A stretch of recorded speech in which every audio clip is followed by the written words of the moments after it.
தடை பத்தி எல்லாம் வருவாங்களா?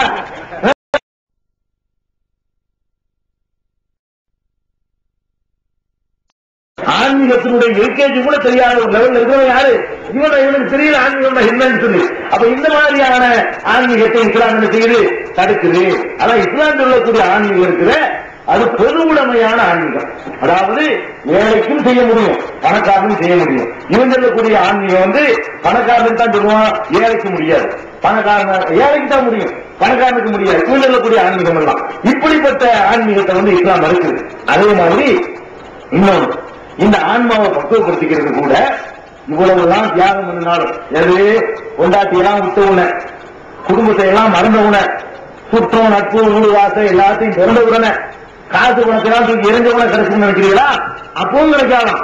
அதுக்கு வேற கருத்து வச்சுக்கலாம். இந்த ஆன்மீகம் சொல்லக்கூடியவன் அப்ப கூட உங்களுக்கு கிடைக்காதுப்பா, இவ்வளவை நீ அர்ப்பணிச்சுட்டு போய் தவமே கிடந்தாருன்னா அதை அடைகிறதுக்கு ஏற்கனவே ஒருத்தர் அடைஞ்சிருக்காருல, அவற்றை தீட்சை வாங்கணும், நேர கிடைக்காதுதான் முடியுது.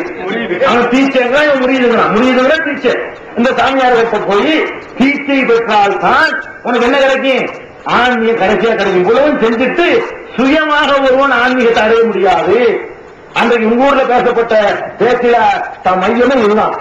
ஆன்மீக பாதையை என்ன செய்ய முடியாது, சுயமே அடைய முடியாது. அதான் மைய கருத்தை வச்சு பேசப்பட்டிருக்கு. நம்மள அடைஞ்சிக்கிற முடியாதான். இவன் சொல்லக்கூடிய அவ்வளவு வழியும் கடைப்பிடிச்சா கூட ஒருத்தர் பர்மிஷன் கொடுக்கணுமா? ஆனா வழியத்தான் கடைப்பிடிச்சிட்டேன் இல்லையா? அப்புறம் தனியா பர்மிஷன் வழி நீதான் சொன்ன, வீடு வாசல விட்டேன், குடும்பத்தை விட்டுட்டேன், காசு குணத்தை இறங்கி விட்டேன், இப்ப நான் ஆன்மீகத்தை அடைஞ்சிடணுமா இல்லையா?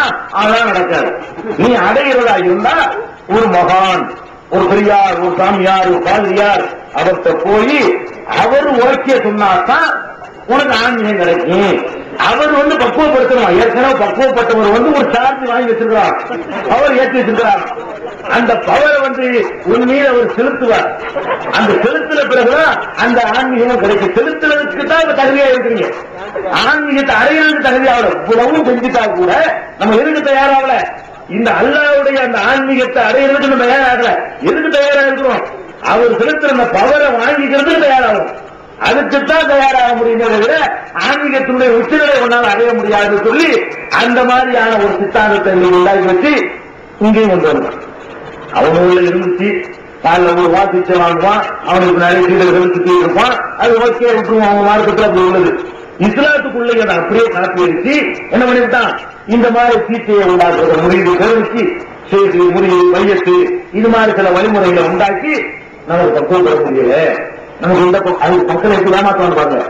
நம்ம நாங்கள் இந்த முடிவு வரைக்கும் இருக்கும்போது ஒரு ஏஜென்ட் இருப்பாங்க, இருக்குது ஆள் பிடிக்கிற ஏஜென்ட். இந்த ஏஜென்ட்களை என்ற சொன்ன இன்னைக்கு பசுமரத்தான மாதிரி பயிர் இருக்குது. ஒரு செய்தியுடைய ஏஜெண்டாகவும் உங்களுக்கு தண்டனை மந்திரம் போது பேசலாம். நீங்க சொல்லுவீங்க மனம் ஒன்று என்னைக்காக சொல்லுவீங்களா? சொல்லும் போது என்னென்ன ஒரு ஜாபம் வருது, எவ்வளவு கணக்குகள் பார்த்துருங்க. அப்படியே மெய்மறந்து தொழுகையுடைய இன்பத்தை நீங்க வைத்திருக்கிறீங்களா? அதுக்கு ஒரு வழி இருக்குது. அதுக்குத்தான் ஒரு செய்தியின் கீழே கையை பூஜைன்னு சொன்னா அந்த நிலையை நீங்க அடையலாம். எத்தனை வருஷமா தொழுகைன்னு கேட்பான். ஒரு 50 வருஷக்காரன்ட்ட போய் எத்தனை 20 வருஷமா தொழுகையில, 25 வருஷமா தொழுகையில, தொழுகை என்னைக்காவது ஒன்றி போயிருக்கீங்கப்பா. தொழுகிட்டு இருக்கும்போதுதான் வீட்டுல காய்கறி வாங்கி கொடுக்கணும்னு ஒரு ஞாபகம் வருது. தொழுகிட்டு இருக்கும்போதுதான் அவன் எவ்வளவு ரூபாய் கடன் தரணும்னு ஒரு ஞாபகம் வருது. இப்ப இல்லையாவது உனக்கு தொழுகையில தான் வந்துட்டு இருக்குது. இது ஒரு தொழுகையா? அல்லாஹ் சுருட்டி மூஞ்சில் எரிய மாட்டானா? தயாராக்கான். அல்லாஹ் சுருட்டி எரிய மாட்டானா? அப்ப நீ ஒரு ஒன்றுல ஒரு நிலையை உனக்கு அடைய முடியலன்னு வழங்குது. நீங்க போற வழியில ஆன்மீகத்தை அப்படியே இறைவனுக்காக அப்படி அர்ப்பணித்துக் கொள்ளக்கூடிய ஒரு பக்குவத்தை நீ அடையவில்லை என்பதை நீயே உணர்ற. அப்ப இது வேற வழி இருக்குது. அந்த வழிதான் ஏற்கனவே அடைந்து வச்சிருக்காங்க மகான்கள். அப்படி டைரக்ட் கனெக்ஷன், நேர கனெக்ஷன் வச்சிருக்காங்க. இந்த நேரடியாக கனெக்ஷன் வச்சிருக்கிற மகான்கள்ட்ட போய் அவங்கள்ட்ட கையடிச்சு கொடுத்து உறுதிமொழி எடுத்துக்கிட்டேன்னு சொன்னா அவங்க உனக்கு தேவையானதை கரெக்டான நேரத்தில் கொடுத்து உன்னை அந்த நிலைக்கு ஒசத்து கொண்டு வந்துருவாங்க அப்படின்னு சொல்லி இவன் ஆள் பிடிச்சிட்டே இருக்கான். இவன் 5 வருஷம் முடிவு வாங்கணும். இன்னும் எனக்கு அந்த நிலை வரலையேமா, அப்போ உனக்கு இன்னும் அழகாயுது இப்படியே சொல்லி போட்டாலும் இருப்பான். உள்ளவங்க அந்த தயார் நிலைக்கு வரல. ஒருத்தரும் போய் எப்படி பக்கப்பட்டதான் தெரியல. போற பிறகு அப்படித்தான் இருக்கிறான், அதுக்கு முன்னே அப்படித்தான் இருக்கிறான். கேட்டான்னு சொல்லுவான், இன்னும் உனக்கு செய்தி நம்பிக்கை வரவில்லை, இன்னும் நீ கொஞ்சம் தியாகம் செய்யணும், ஒரு 10,000 ரூபாய் வங்கியில போகணும்னு சொல்லி இது மாதிரி வசூல் பண்றதுக்கு பயன்படுத்திக்கிறாங்க. இதான் காரணம். அதாவது நம்மள்கிட்ட உள்ள ஒரு அறியாமையை பயன்படுத்தலாம். என்ன அறியாம தொழுகை சொன்னா அப்படியே ஒன்றி போறதான் தொழுகை அவன் சொன்னோன்னு கருதானே நம்பிடுவோம். இது இஸ்லாத்துல கிடையாது, ஒன்றவே முடியாது. மனுஷன் மனுஷனிலிருந்து மாறுதலா இருந்தா பைத்தியம் முடிச்சால தவிர மற்ற எந்த நிலையிலேயே மனிதன் மனித நிலையிலிருந்து ஏற்படவே முடியாது. இதான் இஸ்லாம் காட்டக்கூடிய வழிமுறை. தொழுவோம் எல்லா யாவும் வரும் வந்த நிலையிலையும் தொழுவுறதுதான் தொழுகை. அதை தூக்கி எல்லாம் எரிஞ்சிட மாட்டான். இது நமக்கு வளர்ந்துருக்கு இல்லை. அவன் அப்படி நடக்கிறதுல ஏமாத்திரம் ஆள் பிடிச்சி அவன் காலில் உட்கார வைக்கிறதுக்காக என்ன செய்யறான், நான் பக்குவப்பட்டுட்டேன்னு சொல்றாங்க தவிர அவனும் அடைய முடியாது, எவனும் அடைய முடியாது. அப்படியே ஒன்றி போய் எந்த நிலையும் இல்லாம அப்படி இருக்கக்கூடிய ஒரு நிலைமை இருக்குல்ல, இது சாத்தியமே கிடையாது என்று இஸ்லாம் அழுத்தம் திருத்தமா சொல்லுது. பெருமானார் ஸல்லல்லாஹு அலைஹி வஸல்லம் அவர்கள் ஒரு முறை தொழுகை நடத்துறாங்க. 4 ரக்காத்து தொழுகிறது. 4 ரக்காத்து தொழுகையில 2 ரக்காத்துல சலாம் கொடுத்துறாங்க. நல்லா கவனிக்கணும். யாரு ஆன்மீகத்திலேயே உயர்ந்த நிலையை அடைந்திருக்கிற நபிகள் நாயகம் ஸல்லல்லாஹு அலைஹி வஸல்லம் தான் தொழுகை நடத்துறாங்க. 2 ரக்காத்துல சலாம் கொடுத்துறாங்க. சலாம் கொடுத்துட்டு ஒண்ணு எதிர்த்து ஒரு மரம் நட்டு இருக்குது, அதை சாஞ்சி நிற்கிறாங்க. சஹாபாக்கெல்லாம் ரசம் பேசிக்கிறாங்க. இந்த 2 ரக்காத்துல யாரும் கேட்கிறதுக்கு யோசிக்கிறாங்க. ஏன் யோசிக்கிறாங்க கேட்டா பயம் இல்ல, பயங்கரவாதியா காட்டிட்டு போல இது வங்கி வந்திருக்கும், இன்னும் 2 ரக்காத்து ஆயிரம். ஏன்னா நம்ம செஞ்சா அப்படி நினைக்க முடியாது. அல்லாவுடைய தூதருக்கு வந்திருக்காங்க. அல்லாவுடைய தூதரா இருக்கிற நினைச்சு தப்பு இல்ல. அல்லாவுடைய தூதரா இருக்கிறதுனால அல்லாஹ் ஒரு புதுசாக சட்டம் போட்டு தான் அப்படி செஞ்சிருப்பாங்க.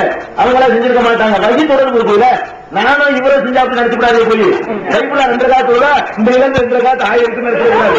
அவருக்கு வகி வராது. அல்லாவுடைய தூதர் வகி தொடர்பு இருக்கிறதுனால அப்படி இருக்க சாத்தியம் இருக்குதானே, நாம அப்படி நினைச்சிருப்போம். ரசூல் ஸல்லல்லாஹு அலைஹி வஸல்லம் சொல்லிருந்தா அந்த காலத்துல நம்ம வாழ்ந்திருந்தா நம்ம நினைச்சிருப்போம், சரி சட்டங்கள் கொடுத்து ஆரத்தால் எல்லாம் மாத்திட்டு தானே இருக்கலாம், அந்த மக்களுக்கு தகுந்த மாதிரி தானே கொடுக்கலாம் அப்படின்னு நினைச்சுக்கிட்டு நிறைய பேர் கேட்கல. ஒரே ஒருத்தர் வந்த பிறகு போய் கேட்கிறார், அக்குசிரத்தை தராத்து அம்ம சீட்டை யார சொல்லலாம் உள்ளிட்ட ஒரு சகாபி அவர் போய் என்ன செய்யறாரு, டைரக்டாக கேட்டுறாரு. என்ன கேட்கிறாரு, அக்குசிரத்தில் தராத்து அம்ம சீட்டை யார சொல்லலாம். அல்லாஹ்வுடைய தூதரே இன்னையில இருந்து தொழுகை குறைஞ்சிருச்சா அல்லது நீங்க மறந்துட்டீங்களா? அவர் ரெண்டையும் சேர்த்து கேட்கிறாரு. 2 தொழுகை இன்னையில 2 குறைக்கப்பட்டிருக்கணும், அல்லது நீங்க 2 மறந்துருக்கணும். 2ல என்ன நடந்து சொல்லுங்க அவர் கேட்கிறார். குசரத்து சலாத்து அந்த சீட்டை யார சொல்லலாம். ரசூல் ஸல்லல்லாஹு அலைஹி வஸல்லம் செய்றாங்க, இவர் சுட்டி காட்டின உடனே மறந்து அவருக்கு ஞாபகம் வர மாட்டேங்குது. ஏன்னா அவங்க என்ன சொல்றாங்க, புள்ளு நாளைக்கு லம்மிய புண்ணுறாங்க. அதெல்லாம் ஒண்ணு கிடையாது, நான் மறக்கவும் இல்லை குறைக்கவும் இல்லையே அப்படின்னு என்ன அர்த்தம், நான் தான் தொழில் நடத்திட்டு. இவர் சுட்டி காட்டின பிறகு கூட அவங்களுக்கு என்ன ஞாபகம் இல்ல, நாம தொழில் 2 ஞாபகம் இல்ல. அதான் தெரியாது கமா கால துள்ளியதை இந்த சொல்ற சரதான பெருமாள் கேட்கிறாங்க. ஆமா நீங்க 2 தான் சொல்லிருக்கீங்க அப்படின்னு கேட்ட உடனே போய் 2 தான் சொல்லிருக்கிறாங்க. அப்ப குறைக்கப்படுறேன்னு தெரிஞ்சு போச்சு. அப்ப என்ன நடந்திருக்கு, தக்காத்து குறைக்கிறேன்னு அடுத்து என்ன நடந்திருக்கு, மறதி. அல்லாவுக்காகவே ஒன்றிய நிலையை அடைந்திருக்கிற அல்லாவுடைய தூதருக்கு என்ன வருது, அல்லாஹ் நபி ஒன்றிட்டு சொன்னா இந்த எத்தனை ரக்காத்துங்கிற எண்ணிக்கையில தப்பு வரும். அதை இன்னும் நல்லா கவனிக்கணுங்க. ஒன்று அப்படியே போகக்கூடிய ஒரு ஸ்டேஜ் இருக்கு பாருங்க, அந்த ஸ்டேஜ்ல எண்ணிக்கைகளை வரக்கூடாது. இஸ்லாம் 1 ரக்காத்து 2 ரக்காத்து சொல்வதில் இருந்த ஒன்று முடியாதுன்னு காட்டுது. இது 1, இப்ப 2, இப்ப 3 நினைக்கிறீங்கல்ல, கணிதத்தை கணக்கு போடுறது இல்லைங்க. நீ பாட்டுக்கு நின்றுகிட்டே இருந்து சொன்னாதான் 1 இருக்கு. இஸ்லாத்துல எப்படி அந்த வழக்கம் இருக்குது, இது 2 ரக்காத்து இது 3 ரக்காத்து, ஒரே சீரா கூட இருந்தா கூட நினைச்சிருவான், அப்படி போயிருவான். எல்லாத்தையும் 2 ரக்காத்து இஸ்லாம் ஆக்கிக்கணும். செக்கு மாட்டை போட்டுட்டு அது வாடு சுத்திட்டே இருக்குமாங்க, அந்த மாதிரி போயிடும். அதெல்லாம் இஸ்லாம் இருக்குது. 1, 2, 3, 4 அப்ப உங்களை பழக்கல. அப்ப அதை ஞாபகத்துல வச்சுக்கிட்டு செய்யணுங்கிறதுக்காக அந்த எண்ணிக்கை கூட ஒரே மாதிரியா 4 இல்ல, ஒரே மாதிரியா 3 இல்ல, ஒரே மாதிரியா 2 இல்ல. இப்ப 2 தான் சொல்லுவோம் நினைச்சுக்கிட்டு இப்ப 1 தொழுதுட்டோம், இப்ப அடுத்து 2வது எந்திரிக்கிறோம். இது என்ன 1 இன்னும் கரெக்டா ஞாபகம் 1 ஒரு கணக்கு இருக்கிறார், அதான் 1. அப்ப அல்லாஹ்வுடைய தூதர் இப்படி என்றதை மறந்துட்டாங்க, மனசுக்கு மருந்து ஏற்படுத்த செய்யும். அதே மாதிரி தொழுகையில ஓதிக்கிட்டு இருக்கும் போது என்ன பண்ணிட்டாங்க, மறந்துட்டாங்க. ஓதிக்கிட்டு இருக்கிறாங்க, சகாபாக்கெல்லாம் எடுத்து கொடுத்திருக்காங்க, எடுத்து கொடுத்திருக்காங்க. அப்ப இந்த ஒரு கவனக்குறைவு தான் காரணம். மனிதன்ற முறையில் ஏற்பட்ட கவனக்குறைவுனாலதான் அது மாதிரி அவங்க வாழ்க்கை நடந்து நம்ம பார்க்கலாம். அதே மாதிரி தொழுகையில் அவங்க நின்றுட்டு இருக்கும்போது பின்னாடி ஒரு சகாபி ஓடுறாரு. தொழுது முடிச்சவன அவங்க ஓடுறதுனால அவங்களுக்கு ஓட முடியல. ஏன் ஒன்றி போயிட்டா இதை பத்தி ஏன் கேட்கணும்? ஒன்றி போயிட்டாங்கன்னு சொன்னா நீங்க கத்துனாலும் சரி இடி விழுந்தாலும் சரி ஒன்றும் தெரியாம இருக்கணும். அப்படியெல்லாம் கண் சொல்றாங்க நான் பார்த்திருக்கேன். ஒருத்தர் பொழுது கொண்டிருந்தாங்க, அழிவல் இல்லாம சொல்றாங்களாம். அழிவல் இல்லாம போற ஈடுபட்டு இருக்கும் போது அம்பு குத்திருக்கான் காலில். ஆன்மீகத்துக்கு ஆழம் முதுகுலையா, முதுகுல அம்பு குத்திருக்கான். மருத்துவர்கள் எடுத்து பார்த்தா அவருக்கு வலி தாங்க முடியல. அப்புறம் என்ன செஞ்சாங்களா, நான் தொழுகையில தக்பீர் கட்டிடுவேன், அப்ப நீங்க எடுத்துருங்க அப்படின்னாங்க. அதே மாதிரி தக்பீர் கட்டினோட பெருசா ஒண்ணுமே தெரியாம எடுத்து இருந்தாங்க. இது எந்த கதையில இருக்குது? இப்படி ஒரு இபாதத் இஸ்லாத்துல உண்டா? இது முடியுமா? நீ சொல்லக்கூடிய ஒரு சேகர் கொண்டு வா, ஒரு ஈட்டு. அப்ப ஆன்மீகத்திற்கு ஏதாவது டெஸ்ட் சொன்னா இவ்வளவு நிரூபிச்சு காட்டினவன் நான் பக்குவப்பட்டுட்டேன் அப்படி ஒன்றி போயிட்டேன்னு சொல்றான்ல, அந்த வந்து நிரூபிக்கிறதுக்கு தான் வழி அவனே சொல்றான்ல. ஒருத்தர் ஆன்மீகத்துல ஒன்றி போனதுக்கு அடையாளம் என்னன்னு சொன்னா, குத்துற ஈட்டிய உறுதி எடுத்தாலும் அவரை செய்யக்கூடாது. அதான் ஆன்மீகத்துல ஒன்றுவதற்கு அடையாளம். நீயே டெஸ்ட் சொல்லி தந்துட்டதுனால எவெல்லாம் செய்து சொல்றியோ அவனை கூட அவங்க விட்டுவா. அது உருவம் கூட வேண்டாம், ஒவ்வொரு குத்து குத்து அவன் கத்தாம நிக்கட்டு பார்ப்போம், அவன் கத்துவான். அது என்ன விளங்குது? அப்படி எல்லாம் முடியாது, இதெல்லாம் ஒன்றி போக முடியாது. இருந்தாலும் மனுஷங்கிற இயல்புல உள்ள குத்தனா வலிச்சுண்டு நல்ல அவசரம் ஏற்படுத்தி வச்சிருக்கலாம். நீ எண்ணத்தை தான் கட்டுப்படுத்தினா கூட அதை பள்ளத்தரிச்சு தனிச்சுக்கலாம். துடிப்பதை நீங்க தடுத்துக்கலாம், விட வலியை உணராம இருக்க முடியாது. அதுக்கு வேணா ஒரு மயக்க ஊசி போட்டு, அந்த மரத்து போற ஊசியை போட்டு வேணா எடுக்கலாம். அது வேணா அந்த உணர்வை அத்து போற ஒரு நிலைக்கு ஆளாகும். இதை தவிர இப்படியே மெய்மறந்து போய் இருக்கிற ஒரு நிலைமையே இஸ்லாத்துல கிடையாது. அதனால எதுக்கு நான் சொல்ல வரேன்னா, பெருமானார் ஸல்லல்லாஹு அலைஹி வஸல்லம் அவங்க கூட இந்த மாதிரியான ஒரு நிறைவு அவங்க தொழுதுட்டு இருக்காங்க.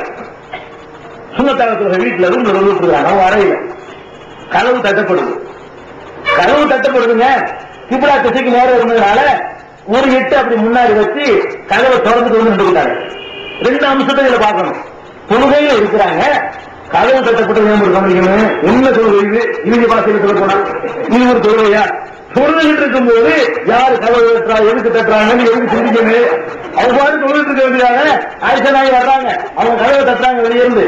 அதை தூக்கு எல்லாத்தையும் திறக்கிறாங்க. அந்த கிப்லாத்தை போட்டு மாறாம இருந்ததாக திறந்து விடுறாங்க. அது ஒரு விஷயம். இந்த தட்டுனதை எதுக்கு கவனிக்கணும்? ஒன்று அர்த்தம் தானே. நீ எந்த மாதிரி ஒன்றுவது இருக்குன்னு சொல்லி மக்களை ஏமாத்துறியோ அந்த மாதிரி ஒன்றுதல் இல்லைங்கிறத அல்லாஹ்வுடைய தூதர் காட்டிருக்காங்களா இல்லையா? அப்புறம் ஒன்று சொல்லி ஏமாத்துறது. ஒரு தடவை சுற்றுலா தெரிவித்து இருக்கிறாங்க. ரப்பனாக்கள் லேட்டா ஒருத்தர் வேகமா ஒரு ருக்கு அடங்கிட்டாரு. அந்த சந்தோஷத்துல இருக்குள்ள இருந்தவன ரப்பனாக்கள் ஹம்தன் தான் சொல்லிட்டு இருக்கிறோம். அவர் கொஞ்சம் சேர்த்து சொல்றாரு சந்தோஷத்துல. ரப்பனாக்கள் ஹம்த ஹம்தன் கதீரன் தையிபன் முபாரக்னு சொல்லி அவர் கொஞ்சம் சேர்த்து சொல்றாரு. ஒன்றி போன விளங்குது. இந்த மாதிரி ஒரு ஆள் சொல்றாங்க விளங்குது. சலாம் கொடுக்கலாம் மனைவி முத்தக்கல்ல யார் பார்த்த வார்த்தை சொன்னது யார் ஆளு கேட்கிறாங்க. நான் சொன்னேன் ஒரு தயங்கிட்டு கடைசியா சொல்றாரு, உங்களுடைய இந்த வார்த்தையை எடுத்து சொல்வதற்கு மாணவர்கள் போட்டிக்கிட்டதை நான் பார்த்தேன் அப்படின்னு சொல்றாங்க. எதுக்கு நான் சொல்ல வரேன்னா, இப்படி ஒன்றை போய் பக்கத்தில் நடக்கிறது ஒன்றும் தெரியாது, கணக்கு நடக்கிறது ஒன்றும் தெரியாது அப்படின்ற ஒரு நிலைமை இருந்திருந்தா அல்லாஹ்வுடைய தூதர் அவர் சொன்னதை கேட்டிருக்க முடியாது.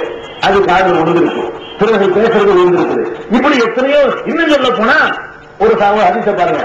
நான் தொழுகையில் ஈடுபட்டு இருக்கும்போது ஜமாத்துகளை நடத்திட்டு இருப்பேன். நடத்திட்டு இருக்கும் பொழுது குழந்தையினுடைய அழுகை சத்தம் எனக்கு காதில் விடும். எதுக்கு சொல்றாங்க? ரசூலுல்லாஹி ஸல்லல்லாஹு காலத்துல பள்ளிவாசல்ல ஆண்களும் தொழுதாங்க, பெண்களும் தொழுதாங்க. பெண்கள் தொழ வரும்பொழுது கை குழந்தைகள் கூட்டிட்டு வந்துருவாங்க.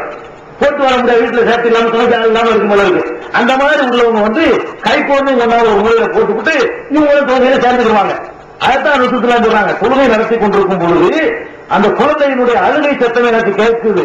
கேட்டவுடனே அந்த தாயினுடைய மனசு பதறும் என்பதற்காக வேண்டி சுருக்கமாக நான் தொழுகையை முடிப்பேன் என்று ரசூலுல்லாஹி சொல்றாங்க. ஜமாத் நடத்தும் பொழுது குழந்தையுடைய அழுகை சத்தம் கேட்குது. அந்த அழுகை சத்தம் தாயுடைய கவனம் ரெண்டு பாயிண்ட் இருக்குது. குழந்தை அழுகிற சத்தம் யாரை பாதிக்குது? தாயுடைய மனசை பாதிக்குது. அப்ப பாதிக்குதுன்னா அது கண்டிக்கிறது எல்லாருக்கும் ஒரு இந்த மாதிரி கும்பலை கூப்பிட்டு இந்த மாதிரி கவனம் பாதிச்சிருக்குது, நீங்களும் பாதிக்காம நடந்துட்ட அப்படின்னு சொன்னாங்களா? இது அங்கீகரிக்கிறாங்க. அப்ப அந்த பாதிப்பு ஏற்படத்தான் செய்யும். தன்னுடைய குழந்தை அழும்போது நம்ம அப்படி ஒன்று போயிட்டு யாரும் நினைக்க முடியாது. சஹாபி பெண்களுக்கு முடியல, சஹாபி ஆண்களுக்கு முடியல, அல்லாஹ்வுடைய தூதருக்கு முடியல. அப்ப குழந்தை அழுதவன என்ன செய்யும்? ஒரு தாய்க்கு